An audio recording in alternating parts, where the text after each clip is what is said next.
What's going on, everybody? This is Dr. Michael Schultz again, back with another episode of the Baptist Directory, and today we are looking into John Bunyan, born on the 28th of November, 1628, died on the 31st of August, 1688. John Bunyan is most famously known as being the author of Pilgrim's Progress. And if by some chance you haven't heard of this book, you might be surprised to learn that it's the second best-selling book in the English language of all time, second only to the Bible. And by the time of its 250th anniversary, there had been over 1,300 editions printed of this book in dozens of languages all around the world. And although no book of his approached Pilgrim's Progress in terms of widespread distribution, John Bunyan's autobiographical Grace Abounding to the Chief of Sinners was perhaps equally powerful in theological communities, especially in his day. Alongside the works of Lewis Bailey, Edmund Bunny, Joseph Hall, Daniel Dyke, and Richard Baxter, Bunyan's Grace Abounding was largely attributed with inspiring pietism in both England and Germany. The fact that Bunyan had such a profound impact through literary publications is impressive enough, but when one considers that he accomplished these literary accomplishments in the same era as Miguel de Cervantes, who wrote Don Quixote, or William Shakespeare. Yes, that William Shakespeare. Bunyan was writing at the same time as those guys, and the popularity of his works in both his day and in the centuries there since renders him a figure of monumental stature. I want to begin by giving you some quotes written by individuals who wrote about Bunyan. Tony Rose wrote about Bunyan saying, "A normal day in Bunyan's life would be considered a day of great suffering for most of us." Robert L. McCann wrote, "Bunyan's was an awakening ministry, centered on salvation by grace through faith." Charles H. Spurgeon wrote, "Read anything of his, and you will see that it is almost like the reading of the Bible itself. He had read it till his very soul was saturated with Scripture, and though his writings are charmingly full of poetry, yet he cannot give us his Pilgrim's Progress, that sweetest of all prose poems, without continually making us feel and say, 'Why, this man is a living Bible. Prick him anywhere. His blood is bibline. The very essence of the Bible flows from him. He cannot speak without quoting a text, for his very soul is full of the Word of God. I commend his example to you, beloved." Harry L. Poe wrote of him, "He had neither the training nor the inclination to pursue the depth of theological inquiry pursued by his contemporaries, Thomas Goodwin, John Owen, and Richard Baxter. And yet those giants of theology lie largely forgotten, except to the specialist in Puritan studies." Thomas B. Macaulay wrote of him, "To the names of Richard Baxter and John Howe must be added the name of a man far below them in station and in acquired knowledge, but in virtue their equal, and in genius their superior, John Bunyan." John Hammett, in his Biblical Foundations for Baptist Churches, identifies Bunyan as one of the most prominent historical Baptists to have advocated for open communion alongside Robert Hall and Charles Spurgeon himself. Harold Grimm writes of Bunyan, saying, "Bunyan epitomized in his life the depths of despair and the fear of damnation that came to the poor, uneducated people of his day. Driven by his personal religious experiences and the Puritan ideas that he had assimilated without a formal education, he preached to the masses without the authority of the church. During many years of imprisonment, he gleaned from a study of the Bible and Fox's Book of the Martyrs the thoughts that he finally presented in his Pilgrim's Progress, one of the best allegories in the history of literature. Countless numbers of people have suffered with the humble Christian as he traveled from the city of destruction to the celestial city." Andrew Fuller wrote in his memoirs that he was greatly affected by Bunyan's Grace Abounding and Pilgrim's Progress. He attributes much of his moderation on Calvinism to his reading of Bunyan. He writes, "The principal writings with which I was first acquainted were those of Bunyan, Gill, and Brine. I had read pretty much of Dr. Gill's Body of Divinity, and from many parts of it had received considerable instruction. I perceived, however, that the system of Bunyan was not the same with his. For that, while he maintained the doctrines of election and predestination, he nevertheless held with the free offer of salvation to sinners without distinction.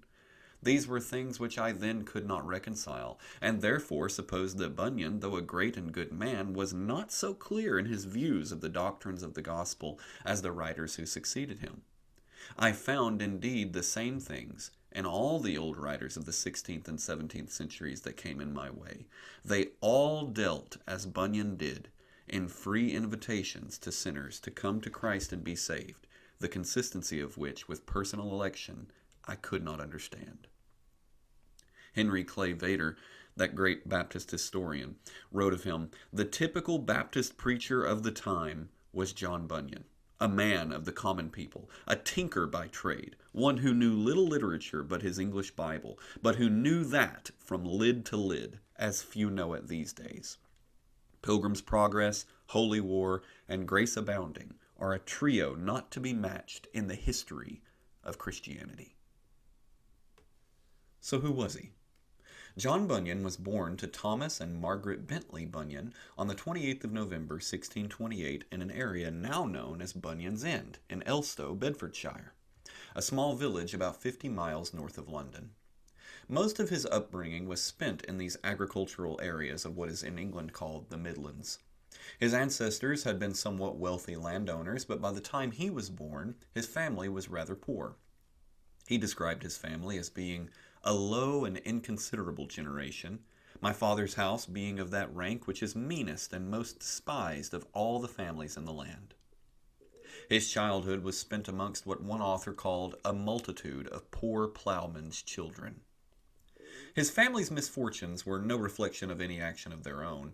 These were some of the most tumultuous years in the long and boastful history of England. England was filled with civil unrest, deadly plagues, and a civil war left bloody citizens staggering through life. And the battles within civil leadership were paralleled by battles within the church. The 30 Years' War, which stretched from 1618 to 1648, was fought as a result of a phantasmagoria of religious and political and economic factors. But despite these most difficult times, Bunyan's family did manage to send him to a school where he learned to read and write what he called according to the rate of other poor men's children.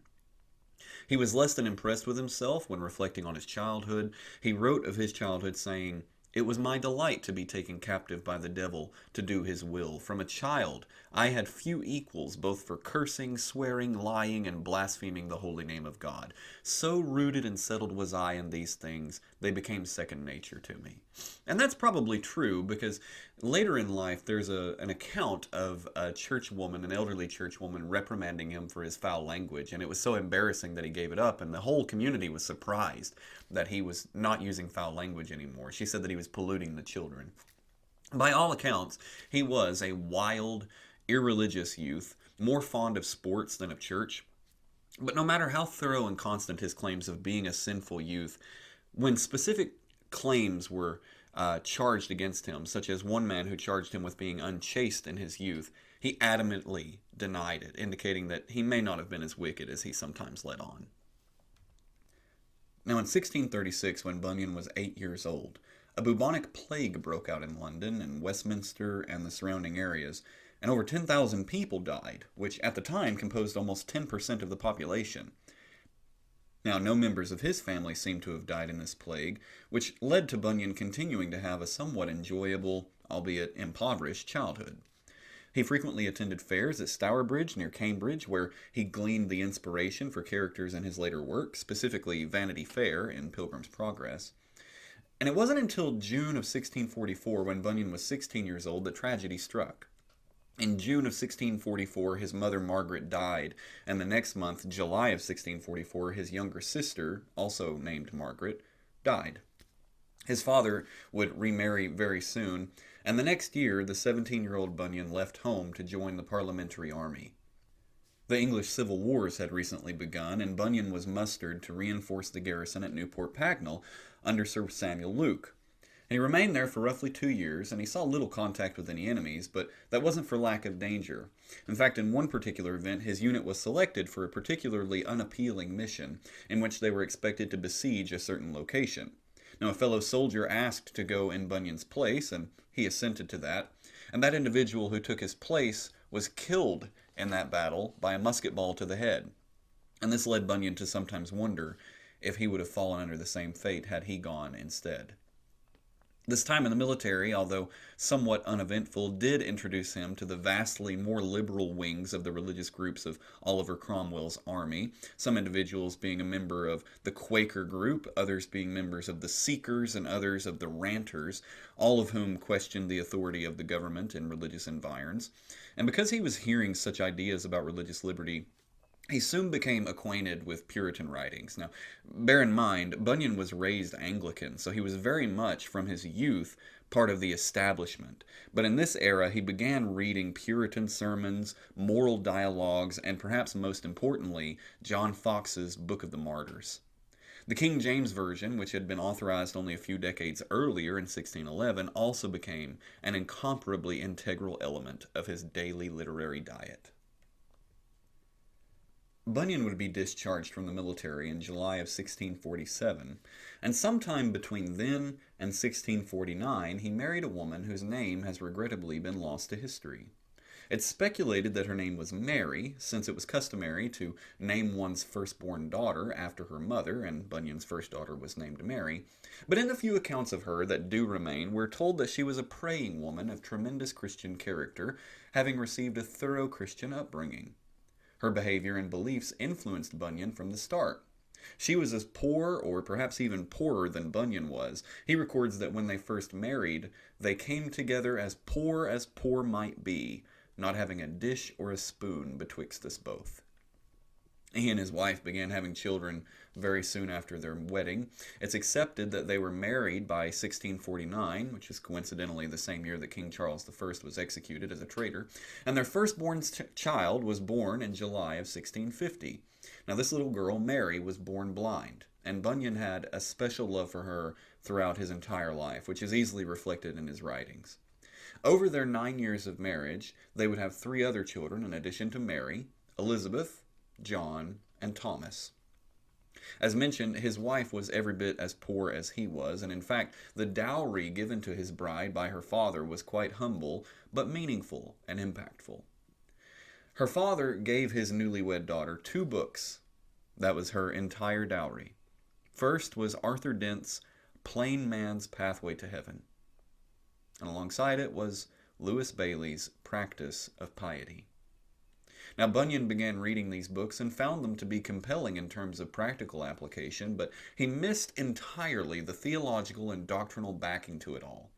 Having been raised in the Anglican Church, he had a very severe lack for any personal devotion, but a high view of practice and piety.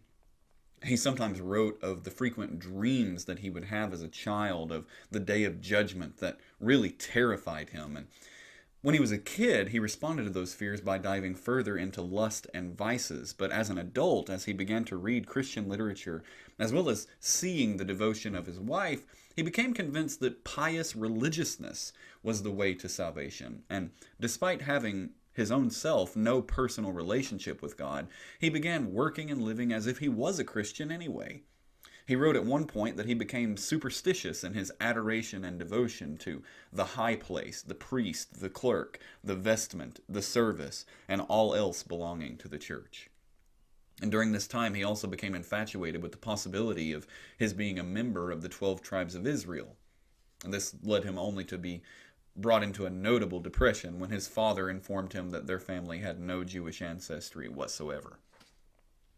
The period between his becoming pious, which was around 1649 or somewhere to 1653, this era was filled with vacillation on his part on whether to become committedly religious or convictionally sinful.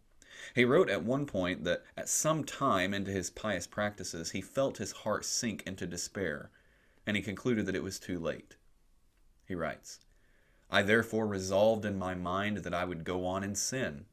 For, thought I, if this case be thus, my state is surely miserable. Miserable if I leave my sins, miserable if I follow them. I can but be damned, and if I must be so, I had as good be damned for many sins as to be damned for few." End quote. Things went on this way for some time, with him going back and forth between legalistic piety and hedonistic carelessness, until one day he was walking past three women who were sitting in the doorway of a building enjoying the sun, and they were having a discussion about what he simply calls the things of God. Now, he was at this moment in one of his pious seasons, and therefore he thought that he could contribute to the conversation. But when he settled in to listen and contribute, he discovered them speaking of a joyful love and appreciation for God which had begun when they were born again. Now, he had no such concept in his vernacular. Indeed, he was almost altogether unfamiliar with the idea of a new birth. Now, it turned out that each of these three women were members of a new separatist church recently started in Bedford by a man named John Gifford. And although Bunyan was still a practicing Anglican at this time, as evidenced by the fact that he had his daughter Mary baptized in 1650, he began attending the Bedford church. And Bunyan regularly referred to his salvation in this era as having taken place not instantaneously, but through a process spanning several years. At some point in his attendance of the Bedford church, he writes, "I remember that one day as I was traveling into the country and musing on the wickedness and blasphemy of my heart, and considering the enmity that was in me to God, the scripture came in my mind, 'He hath made peace through the blood of his cross,' Colossians 1:26, by which I was made to see both again and again that God and my soul were friends by his blood. Yea, I saw that the justice of God and my sinful soul could embrace and kiss each other through his blood, and this was a good day to me. I hope I shall never forget it." End quote.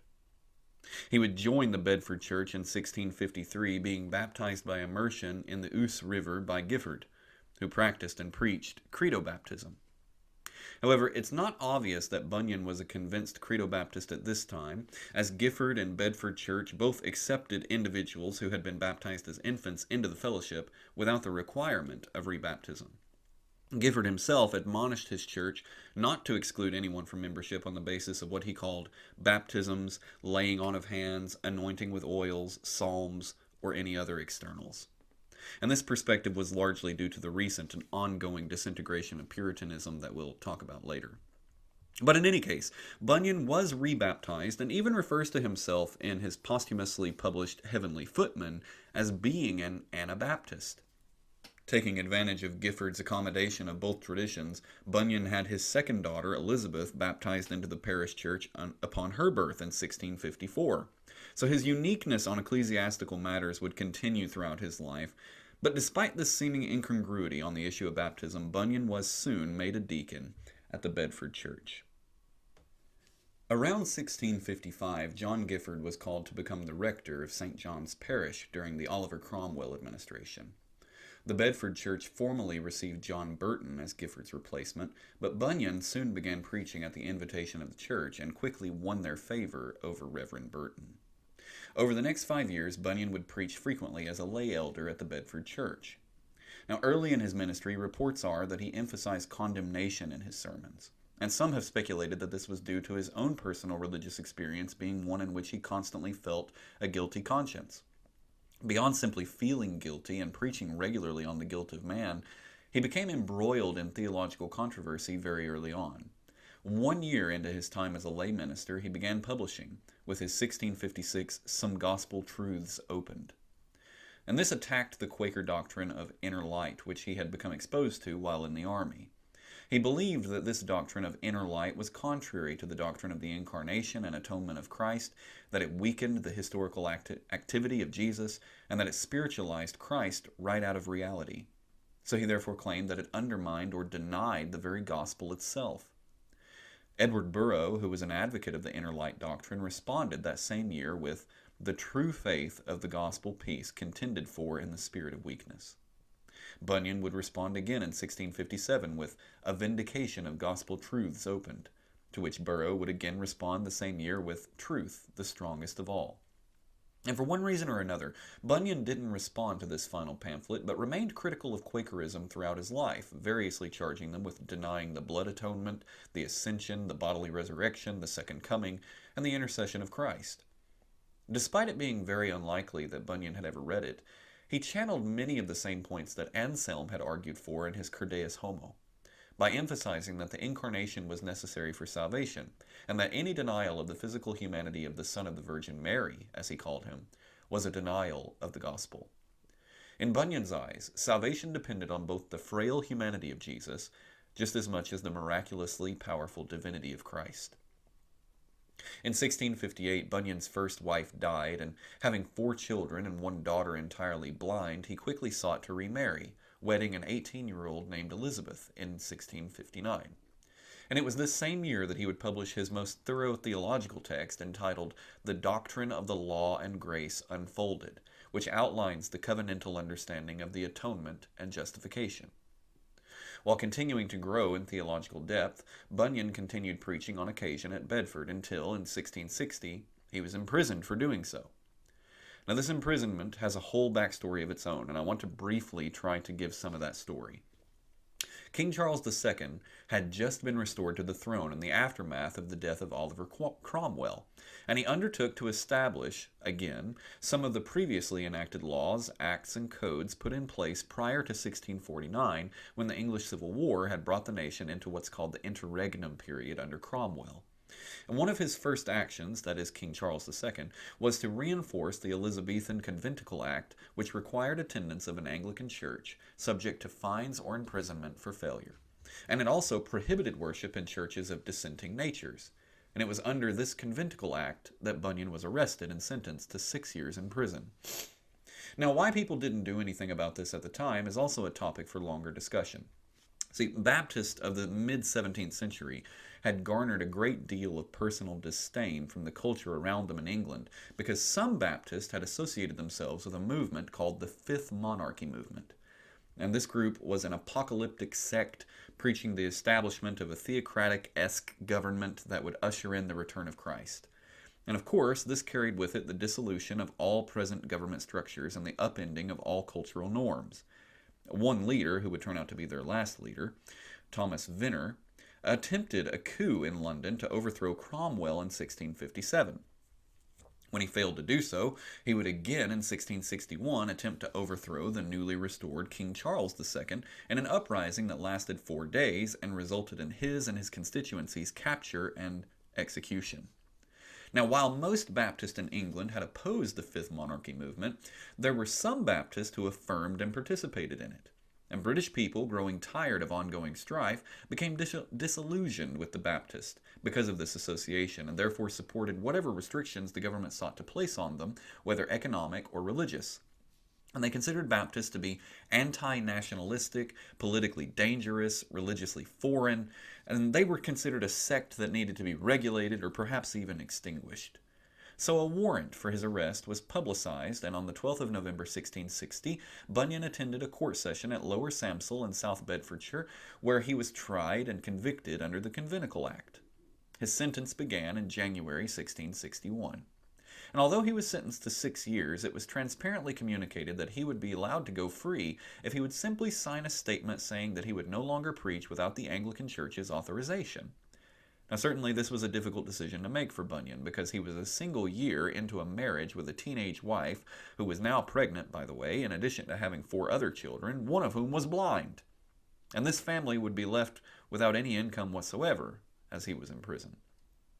He described himself in this era as being, quote, "a man compassed with infirmities. The parting with my wife and poor children hath oft been to me in this place as the pulling of flesh from my bones." And because of his humble means and lack of political action, he hoped that his imprisonment would be an awakening to the saints of the country. But there was no such awakening or sympathy felt for him. In fact, despite his wife's greatest efforts, sometimes even throwing petitions for his release into the windows of a judge's carriage as he passed by, Elizabeth was unsuccessful in gaining any ground towards his release. Tragically, the stress of this process and the anxiety of not knowing how her young family would survive caused Elizabeth to miscarry. And plea though she did, the constant response was always that Bunyan was free to go whenever he would assure them that he would cease preaching. Bunyan did manage to perform some useful work in prison, making lace to help provide for his family. The trade that he had learned from his father, which was their primary source of income before, a tinker, which is someone who molds metals to make housewares like pots and pans, or who sometimes repairs heavy equipment such as cast iron stoves, this trade was of no use during this time. And we may wonder today about the wisdom of his decision not to change course. But regardless of whether or not this was the right decision, he at a minimum made good use of his time in prison, writing 9 books, including Grace Abounding, in his final year in prison of 1666. In the period of his first imprisonment, nonconformists had worked to try to reach a deal between Anglicans and others, like Presbyterians and the independent churches.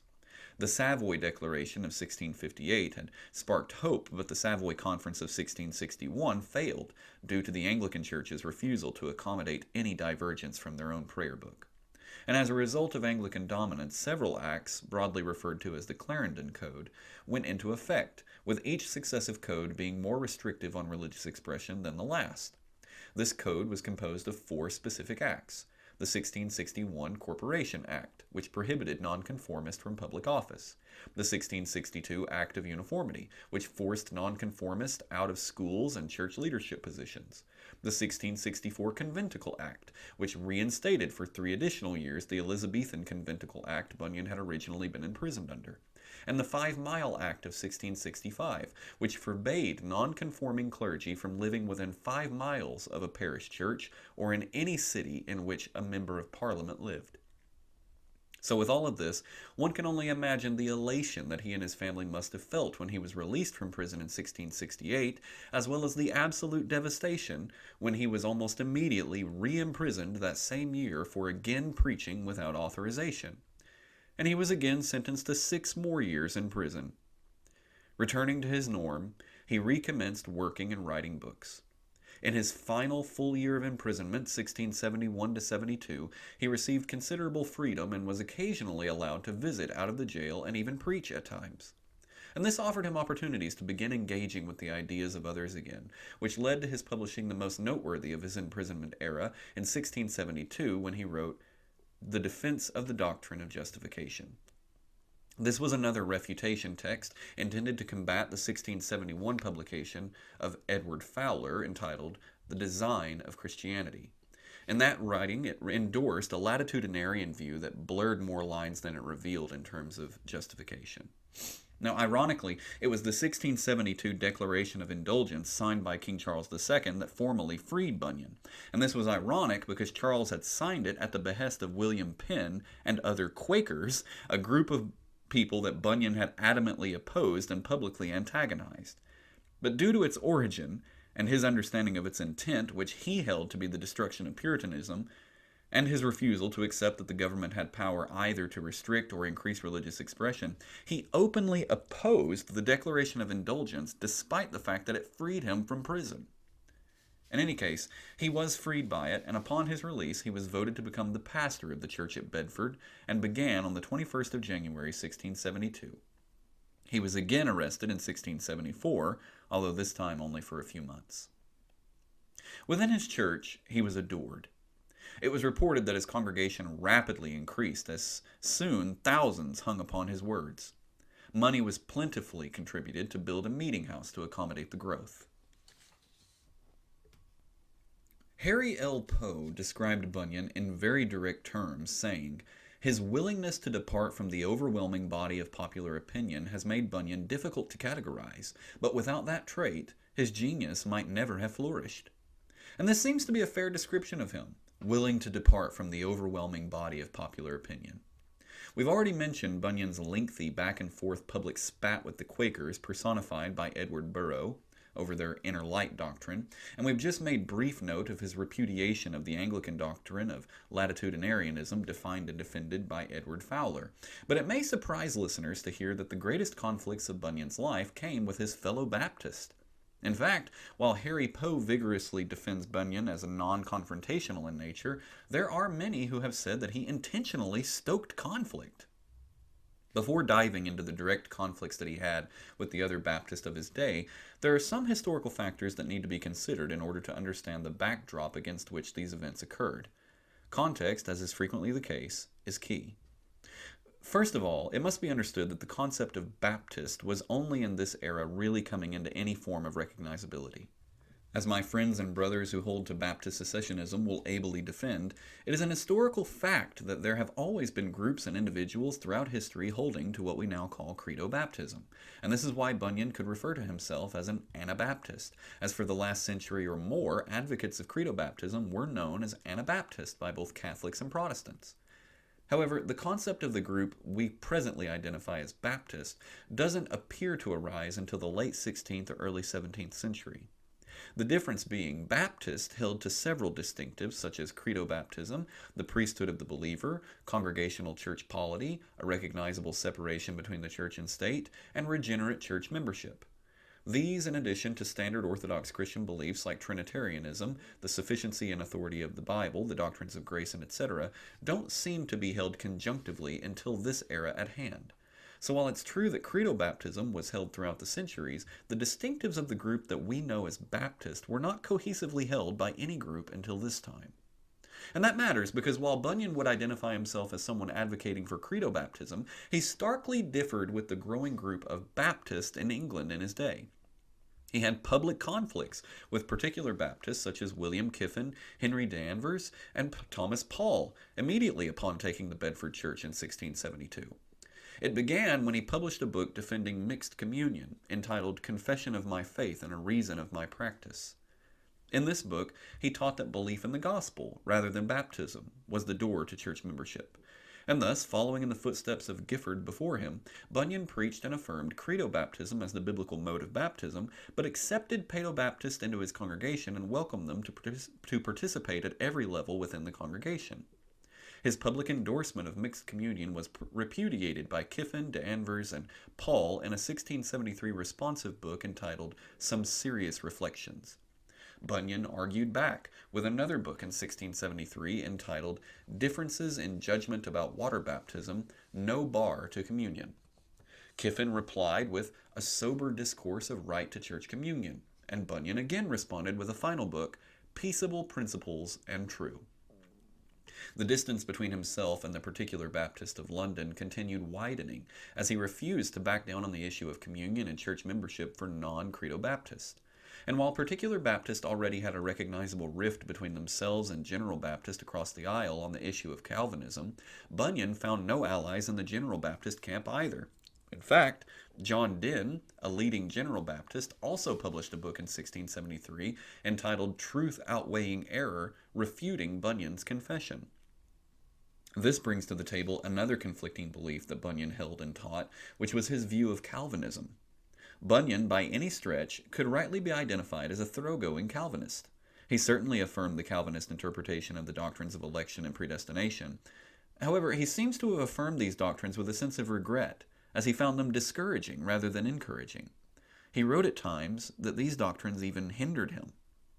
To give one example of this, he says that he constantly sought confirmation that Christ had accepted him because he wondered if even he was elect, there being almost no way of knowing in his mind. So he sought confirmation of the idea that grace had not passed him by. He read Ecclesiastes 2:10 and was encouraged that grace had appealed to him indeed.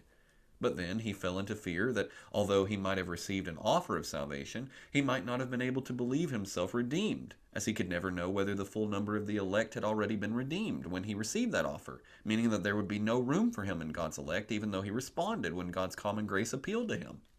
But then he read Luke 14:22 and was encouraged. Only now he wondered if, although it was the case that Christ's grace had appealed to him and he responded and there was room for him, would Christ accept a totally depraved man like himself upon his coming? And then he read Joel 3:21 and was again encouraged. But these sorts of battles waged on in Bunyan throughout his life. And he sometimes described the scriptures and the gospel as the only important points of emphasis, saying that he found the discussion of doctrines depressing and discouraging. Now, modern Calvinists may decry such a view of their doctrines, but this was nevertheless Bunyan's take on them. It should come as no surprise, then, that Bunyan did not mind at all deviating from the manner of preaching common to the Puritans, or deviating from the interpretation of evangelism common to the particular Baptist of his day, or deviating from the approach to ecclesiology as was common amongst this new Baptist group of his era. He was criticized for his attempts to use other methods than the preaching of the Bible in an evangelistic endeavor. The Puritans regularly published their sermons because they believed that the only proper way to evangelize was through the proclaiming of the Scriptures. But Bunyan, on the other hand, published allegorical works like Pilgrim's Progress or Holy War, with a clear evangelistic bent towards bringing readers and hearers to faith without any obvious quotations or proclamations of the Scripture. His evangelistic appetite also distinguished him as more moderate in his understanding of Calvinism than the majority of Calvinistic Baptists in his day. He preached a free offer of salvation to sinners without distinction. And early in his ministry, prior to even his first imprisonment when he served as a lay elder, he had preached very condemning sermons. But as time progressed, his own relationship with God developed and his preaching evolved in union so as to become markedly more evangelistic. He began focusing on the doctrines of the greatness of sin only to emphasize the need and great provision of Christ to save sinners. His understanding of evangelism was so out of sync with the growing communion of Calvinistic Baptists that generations later Andrew Fuller attributed his moderate view of election and predestination and his consequent belief in missions despite the prevailing hyper-Calvinism of his day as being the result of reading the works of Bunyan. We opened with a quote from Andrew Fuller in which he attributes his moderate Calvinistic views that led to this emphasis on missionary work despite the hyper-Calvinism of his day, that Fuller attributed this sort of idea that moderated him to the works of Bunyan directly. Bunyan's impact on Fuller is obvious, and it's clear that Bunyan was out of step with his contemporaries on this issue, given that Fuller even says, the system of Bunyan was not the same. Now further, Bunyan's belief of the atonement was distinct from that of the mainstream figures of his day. Although he emphasized the importance of the atonement as of chief importance in his debates with the Quakers, he found himself again at odds with his Baptist brethren on this doctrine, as he held to the traditionally Lutheran view of the atonement, akin to the Christus Victor opinion, or what is sometimes called the classical view, as distinct from the strictly legal view of the atonement most prominently held by John Calvin and his followers. In my brief reading of his explanation of his views in Light for Them That Sit in Darkness, as well as Holy War, it sounds to me that Bunyan believed something akin to the ransom view of the atonement most famously promoted by Gregory of Nyssa. To give an example, I'll read an excerpt from his Holy War.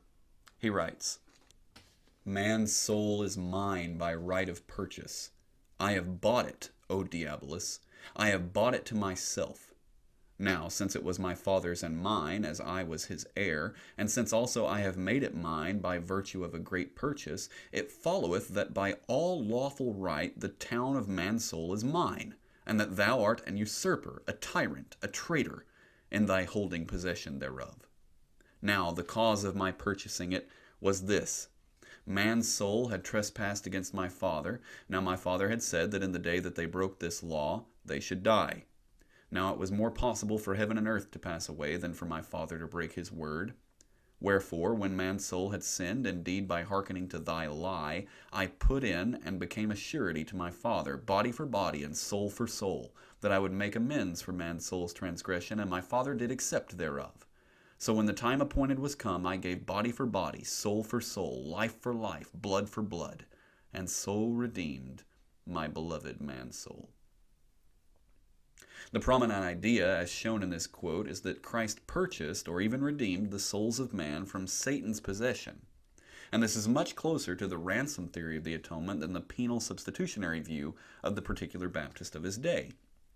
And beyond this, his view of the Ordo Salutis was very different from that of the Puritans and other Calvinistic Baptists of his day, almost certainly because of the lengthy process through which he became a Christian, which by his own testimony lasted several years. He held that faith was far down the line from such things as justification. He even implied that faith was an element of sanctification. Now, I believe this was largely the result of his own experience, but he defended it on the grounds that it was more consistently able to explain how salvation is not contingent on the work of faith, And this is somewhat nuanced, but his view was that if a person is saved because of their faith, then that faith is a work, and salvation is therefore by works, namely, the work of faith. Finally, Bunyan's ecclesiology was markedly different from the mainstream Baptist of his day. He rejected the idea that baptism was connected to circumcision in the Old Testament, which was a view that was commonly held by both Paedo-Baptist and Credo-Baptist, and he held that a person's profession of faith and belief in the gospel was the marker of their entrance into the covenant community, not baptism. Consequently, he accepted members into his church and permitted them to take communion regardless of their baptismal status, much like his predecessor, John Gifford. And because of factors like this, I asked myself in preparation for this episode, was Bunyan even a Baptist? Should he get an episode on a Baptist biographical channel? But the answer that I came to is yes, Bunyan was a convictional Baptist. He was just more tolerant than most Baptists of his day or ours are. In one quote, he pleaded for other Baptists to be tolerant of Paedo-Baptists in their churches, accepting them as members and participants in communion. The exact quote is this: "I plead for you to bear with our brothers who cannot do it," that is, be rebaptized, "for their want of light." See, he saw the conviction of credo baptism as a sign of maturity in the Christian faith, but he didn't believe that it was common to everyone, and therefore he did not hold that it was sufficiently important to divide Christians who agree on other gospel issues. And this distinctive actually worked as a positive factor for him when connecting with other Christian groups. In fact, Richard Baxter, a very prominent preacher and theologian of his era, wrote that there were in his era two groups of credo Baptists. One he called sober, godly Christians, who when they are rebaptized to satisfy their consciences, live among us in Christian love and peace. There was also a second group he identified as holding it to be unlawful to hold communion with such as are not of their mind and way, and are schismatically troublesome and unquiet in laboring to increase their party. And both the contemporary William Kiffin and the later biographer William York Tyndall recognized this distinction between the two groups, calling them open communion particular Baptist and strict communion particular Baptist. And although there were others alongside Bunyan, most prominently Henry Jesse, who also practiced mixed communion, by the time you get to the 1700s, this latter group of strict communion particular Baptist had taken such a majority that the others were scarcely recognized at all. One unique example that we've already covered was John Collett Ryland. You can see the episode on him for more on this debate. There are several other factors that could be to the credit of Bunyan's abstinence from emphasizing denominational distinctives. One could be the recent disintegration of the Puritans alongside the failures of the apocalyptic expectations of the Fifth Monarchy. With prominent and pious Christian groups dropping like flies in the wake of the Anglican and Catholic churches, which both persecuted nonconformists vigorously, Bunyan probably sought to unify the nonconformist around the gospel. It's also possible that he remembered his own Anglican upbringing, or his first wife Mary, who's suspected of maintaining her Anglicanism until her death, since both of their daughters were baptized Anglican. And this all combined to help him see how much closer someone like a Presbyterian was to a Baptist than they were to being an Anglican. But in any case, he walked a very unusual line that made him unpopular with the Baptist of his day, but more popular with the other nonconformist of his day. Being the pastor of a Credo Baptist church, he accepted Paedo-Baptists into the membership and allowed them to take communion. But he still had his newborn child christened in the established church. Some have cast doubt on the fact that he was baptized upon his profession of faith, although I think there's good reason to believe that he was, and he refused to be identified in his life as either an Anabaptist or a Baptist, only identifying himself as such in a single posthumously published writing. At one point, a group of Baptists called on Bunyan to align himself with them on the issues of self-identification and communion. He responded, "I tell you, I would be and hope that I am a Christian." And he wrote Christian in all caps.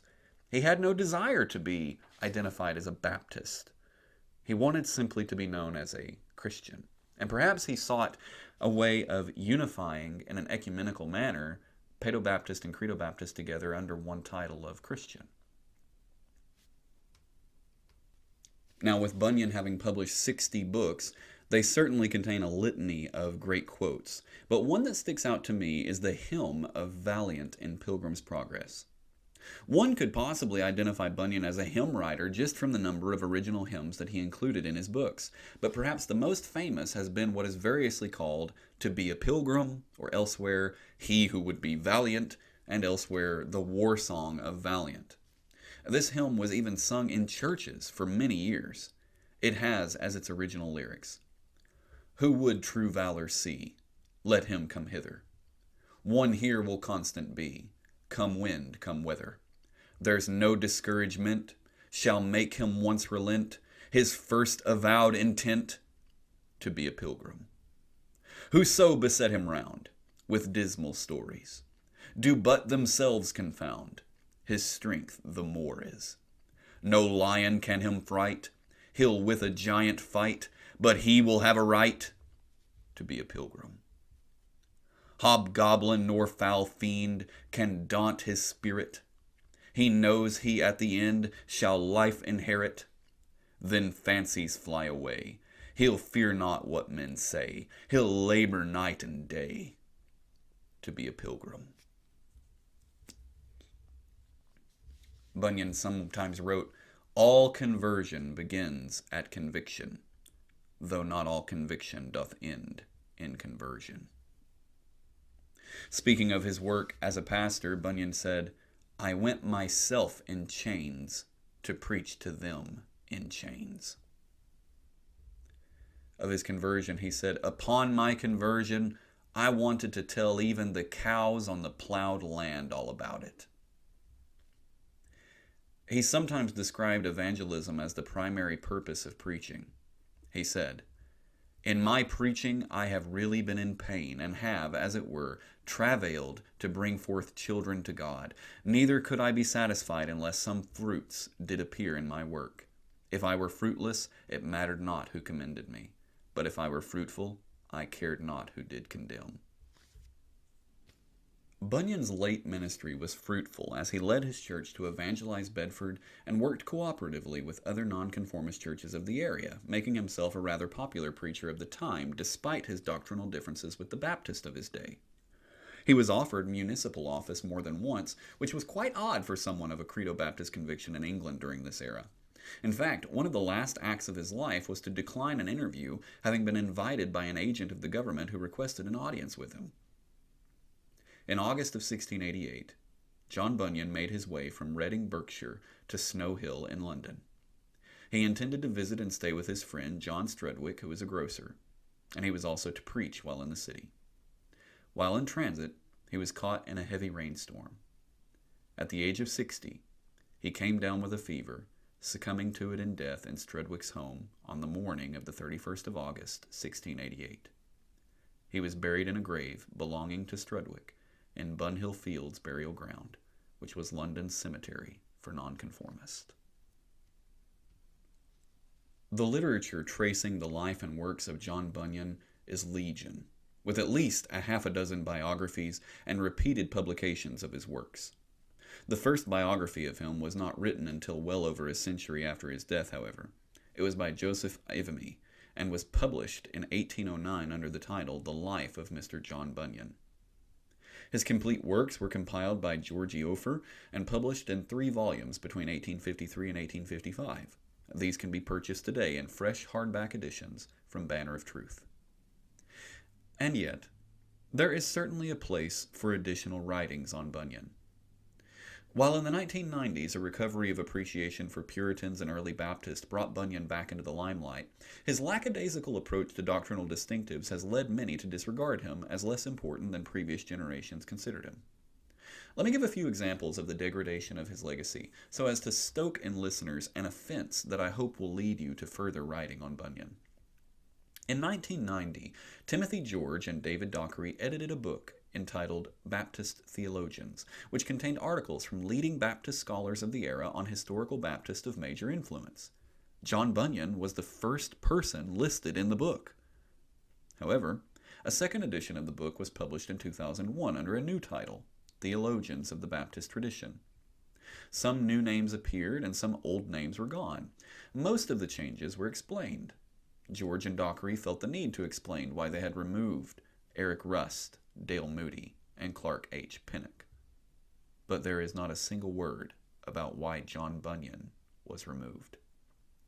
Further, despite his very unique theology with such distinctives as mixed communion, a non-traditional view of the atonement, an Ordo Salutis that contrasted William Perkins's golden chain, an ecclesiology which was convictionally credo-Baptist whilst permitting paedo-Baptist, and which still affirmed the infant baptism of his own children, an interpretation of the Old and New Testament covenantal structure that did not see baptism as connected to circumcision, and moderate Calvinism, which was highly evangelistic in his age, even though there was a rise in hyper-Calvinism, literature, academic or otherwise, examining his theological positions is very hard to find.